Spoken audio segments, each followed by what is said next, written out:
Hello friends, आप देख रहे हैं अपने चैनल बीबीए जूनियर। हम लोग इस सेशन में bending of stick under water discuss करने वाले हैं। एक्चुअली ये एक्टिविटी का पार्ट है। आप घर पे इसे खुद कर सकते हैं। आपको करना क्या है, दो आइडेंटिकल आप ग्लास ले लीजिए, वो भी शीशे ग्लास लीजिए, आइडेंटिकल होना चाहिए। आप कोई भी ग्लास ले सकते हैं, लेकिन अगर आप ट्रांसपेरेंट लेते हैं तो आपको अच्छे से क्लियरली समझ में आएगा। एक जैसी दो पेंसिल ले लीजिए, चाहे वो शार्पिन हो या तो फिर बिना शार्पिन हो, नई हो। पानी आप रख लीजिए। आप क्या करिए कि एक एक पेंसिल आप दोनों में रख लीजिए। दोनों ग्लास में एक एक पेंसिल पहले आप डाल दीजिए, तो आप देखेंगे कि जैसे पेंसिल है उसी शेप में हमें दिख रही है। उसके बाद आप किसी एक में पानी डाल दीजिए, तो आप देखेंगे कि जिस ग्लास टम्बलर में आप पानी डालते हैं उस ग्लास वाली पेंसिल इंटरफेस पे, एयर वाटर इंटरफेस पे बेंट या ब्रोकन आपको दिखती है। लेकिन सही मायने में पेंसिल तो स्ट्रेट ही है, लेकिन हमें बेंट वो दिखाई देती है। तो एक्टिविटी आप कर लीजिएगा। अब मैं उसके पीछे की लॉजिक इस सेशन में डिस्कस करने वाला हूँ कि वह हमें बेंट क्यों दिखती है, उसके पीछे लॉजिक क्या है, रीजन क्या है। तो रीजन है रिफ्रैक्शन ऑफ लाइट। तो ये तो हम बात कह रहे हैं, लेकिन उसको थोड़ा इसके पीछे की फिजिक्स को समझते हैं। तो ठीक है, मैं ये लेने वाला हूं एक ग्लास टम्बलर। ये हमने ले लिया। ये ग्लास टम्बलर है, सिलिंड्रिकल है, और मैं इसमें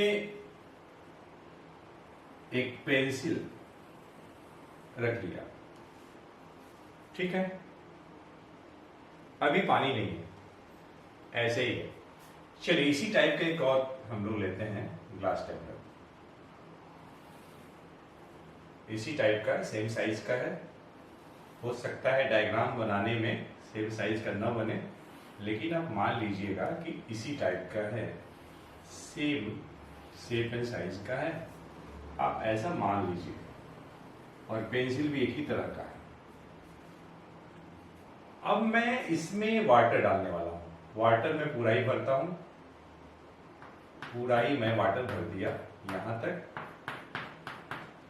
ग्लास को भर दिया हूं। ये मैं वाटर का दिखा रहा हूं, वाटर को डॉटेड, क्योंकि लिक्विड जब आपको दिखाना होता है तो डॉटेड दिखाते हैं, शेड मत करिएगा। ये मैं दिखा दिया। तो यहां पे आपको इस जगह पे ऐसा लगेगा कि ये जो पोर्शन है पेंसिल का या स्टिक का जो कि पानी के अंदर है, वह इस डायरेक्शन में नहीं दिखाई देगा। जब आप यहां से देखेंगे, यहां से जब आप देखेंगे तो आपको ऐसा लगेगा, ऐसा समझ में आएगा यहां से देखने के बाद कि यहां पे ये बेंड हो गई है या ब्रोकन है, और ये पोर्शन ऊपर की तरफ दिखाई देगा, एक्चुअल पोजीशन पे नहीं दिखाई देगा। जबकि इसमें एकदम जैसे है वैसे ही आपको दिखाई देगा। यहां से जब देखते हैं तो ये जिस कंडीशन में रखी गई है उसी कंडीशन में आपको स्ट्रेट दिखाई देगा। इसमें कहीं बेंडिंग नजर आपको नहीं आएगी, लेकिन इसे बेंडिंग नजर आएगी यहां पर। ठीक, ओके। देखिए, इमेज फॉर्मेशन के लिए चाहे रिफ्लेक्शन ऑफ लाइट की बात हो या तो फिर रिफ्रैक्शन ऑफ लाइट की बात हो, आपको दो रे चाहिए। या तो दोनों रिफ्लेक्टेड रे या रिफ्रैक्टेड रे एक्चुअली मीट करें, या तो फिर they will appears to meet. Actually meet करेंगी तो रियल इमेज बनेगा, which can be obtain on screen.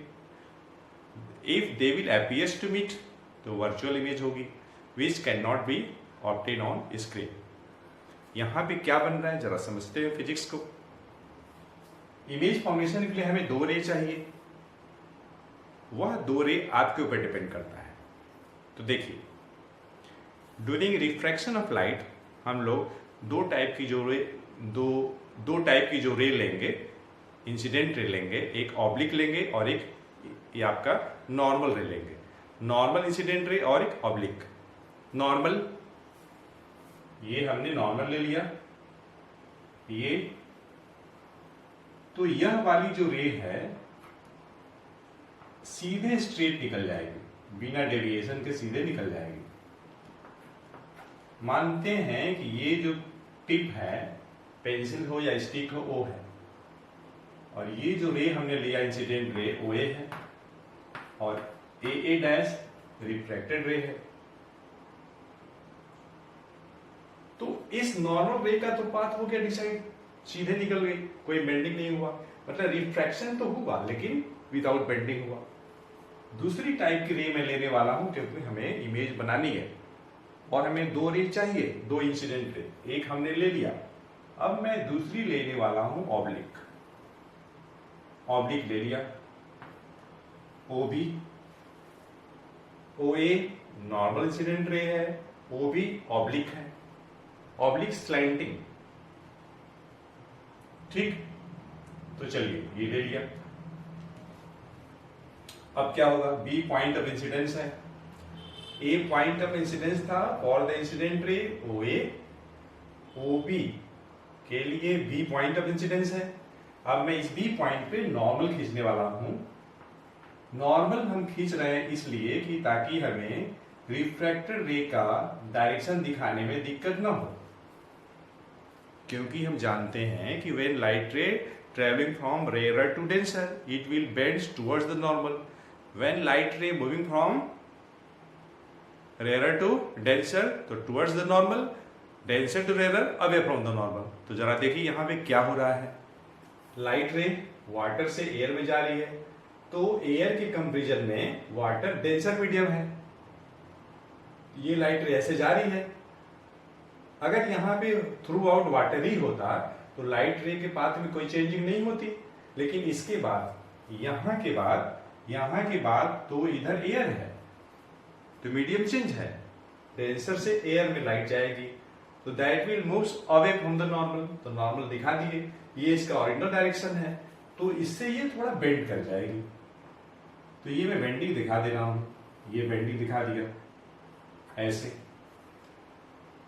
अब जरा देखिए, ये रिफ्रैक्टेड रे इधर जा रही है, ये इधर जा रही है, तो क्या ये कहीं मिलेंगी? बिल्कुल नहीं मिलेंगी, ये दोनों को दोनों दो डायरेक्शन में जा रही है। तो ये तब मिलेंगी जब उनको हम पीछे की तरफ बढ़ाएंगे। अब देखिए, इसको पीछे की तरफ बढ़ाने की आवश्यकता ही नहीं है, क्योंकि इसके पाथ में कोई चेंजिंग नहीं हुआ है। ये जो नॉर्मल वाली रे थी उसके पाथ में कोई चेंजिंग नहीं हुआ है। तो अब मैं इस रिफ्रैक्टेड रे को बैकवर्ड डायरेक्शन में प्रोड्यूस करने वाला हूं, बैकवर्ड डायरेक्शन में प्रोड्यूस करने वाला हूं। और जब भी आप बैकवर्ड डायरेक्शन प्रोड्यूस करेंगे रिफ्रैक्टेड रे को, तो वह डॉटेड होगा। तो मैं डॉटेड दिखा दिया,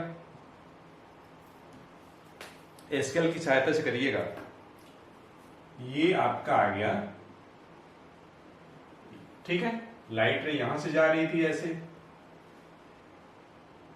आप देख तो यहां रहे थे इसको, लेकिन आप जरा देखिए, आप देख रहे थे ऑब्जेक्ट ओ को, जो आपको ओ पे न दिखाई दे के आपको कहीं यहां दिखाई दे रहा है। तो ओ का पोजीशन क्या हो गया? ओ डैश हो गया। ये ऐसा तब हुआ जब आप इस ग्लास टम्बलर में पानी डालें, जबकि यहां पे ऑब्जेक्ट ओ मतलब टिप जहां पे है वहीं आपको दिखाई देगी, अब देखेंगे तो। लेकिन पानी डालने के बाद ये ओ आपको ओ डैश दिखाई देगा। केवल ये टिप ही नहीं, इस पानी के अंदर जितने भी पोर्शन हैं वे सभी के सभी वर्टिकली शिफ्टेड दिखाई देंगे ऊपर की तरफ। तो देखिए, हम लोग यहां केवल टिप का इमेज दिखाए हैं ओ डैश से, तो देख लीजिए डायग्राम में कितना हमें लग रहा है कि कौन क्या है कैसे है, जबकि हम लोग केवल इस पॉइंट को दिखाने के लिए एक रे नॉर्मल लिए और एक ऑब्लिक लिए हैं। तो 2 रे तो हर एक पॉइंट को दिखाने के लिए होगा। हर एक पॉइंट मतलब ये पॉइंट, ये पानी के अंदर जितने भी पोर्शन हैं उन सभी के लिए। और इस सभी पोर्शंस में तो इनफाइनाइट पॉइंट्स होंगे, पॉइंट की संख्या इनफाइनाइट होगी, अनंत होगी। तो अगर हर एक पॉइंट को दिखाना चालू करें तो डायग्राम बहुत ही कॉम्प्लेक्स हो जाएगा। तो उस सिचुएशन में हमें बाकी पोर्शन के लिए रे डायग्राम दिखाने की आवश्यकता नहीं है, क्योंकि हमें कॉन्सेप्ट समझ में आ गया। और कॉन्सेप्ट क्या था? पॉइंट ओ डैश पे दिखाई देगा। ठीक, तो बाकी पॉइंट जरा देखिए, ये सभी पोर्शन जो होंगे इस डायरेक्शन में आपको दिखाई देंगे। स्केल इस्तेमाल करिए, और जहां पे एयर और वाटर कांटेक्ट में है, एयर वाटर कांटेक्ट में है, और ओ डैश से आप डॉटेड दिखा दीजिए। ये डॉटेड, ये हो गया आपका डॉटेड। ठीक, जरा इसको हम लेवलिंग कर देते हैं। मान लीजिए कि ये है आपका पी क्यू, पी क्यू,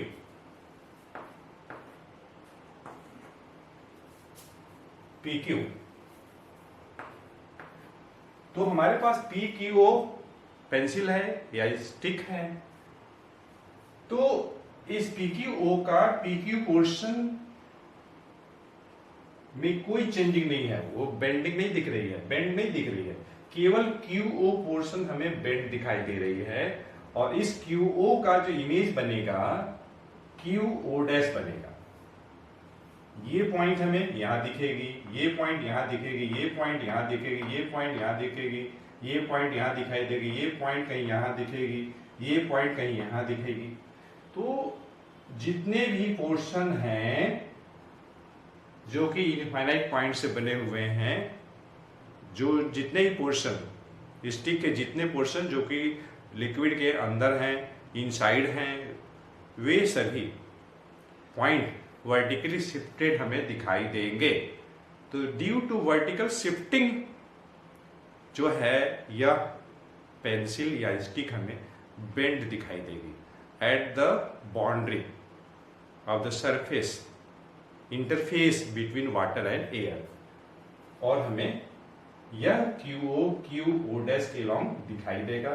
तो बच्चों, इसी कारण लाइट की रिफ्रैक्शन देखिए वाटर से एयर में हो रही है, और इसी रिफ्रैक्शन में क्या हुआ, स्पीड चेंज हुआ लाइट का, और वह जो लाइट रे है that is moving away from the normal, और इसी कारण बस रिफ्रैक्शन ऑफ लाइट हुआ केवल उन सभी पोर्शन के लिए जो कि पानी के इनसाइड है, अंदर है।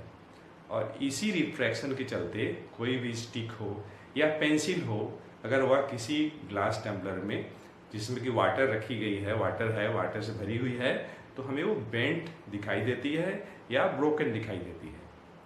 तो friends, I hope you have understood the concept whatever we want to discuss in this session. तो हम मिलते हैं नेक्स्ट सेशन में एक अच्छे कॉन्सेप्ट के साथ। Thank for watching.